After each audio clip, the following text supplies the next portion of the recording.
നമ്മളെ ഓർക്കേണ്ടവർ നമ്മളെ ഓർക്കാതിരിക്കുമ്പോഴും നമ്മുടെ ഓർമ്മയിൽ പോലും ഇല്ലാത്തവരെ നമ്മെ ഓർക്കുവാൻ ദൈവം ഒരുക്കും. നമ്മളെ കരുതേണ്ടവർ നമ്മളെ കരുതാതിരിക്കുമ്പോൾ നമുക്ക് യാതൊരു പരിചയങ്ങളും ഇല്ലാത്തവരെ സ്വർഗത്തിലെ ദൈവം നമ്മെ കരുതുവാൻ ഒരുക്കും. ആമീൻ. നമ്മളെ സഹായിക്കേണ്ടവർ നമ്മളെ സഹായിക്കാതിരിക്കുമ്പോൾ ദൈവം തന്നെ സഹായമായി തീർന്നുകൊണ്ട് അവന്റെ വല്ലഭത്വം വെളിപ്പെടുത്തിക്കൊണ്ട് ചില വ്യക്തികളെ അവൻ നമുക്ക് വേണ്ടി ഒരുക്കിക്കൊണ്ടുവരും.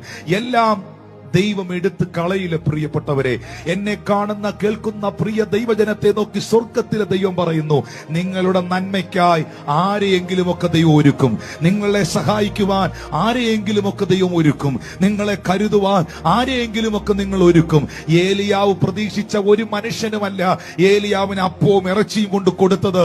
ഏലിയാവ് പ്രതീക്ഷിക്കാത്ത, സ്വപ്നത്തിൽ പോലും കണ്ടിട്ടില്ലാത്ത ഒരു പക്ഷിയെ കൊണ്ട്, ഒരു കാക്കയെ അയച്ച് അപ്പവും ഇറച്ചിയും കൊണ്ടുകൊടുത്ത് കരുതുവാൻ കഴിഞ്ഞെങ്കിൽ നിങ്ങൾ പ്രതീക്ഷിക്കാത്ത വഴികൾ നിങ്ങൾക്ക് വേണ്ടി തുറക്കുവാൻ സ്വർഗത്തിലെ ദൈവത്തിന് കഴിയും. പ്രിയപ്പെട്ടവരെ,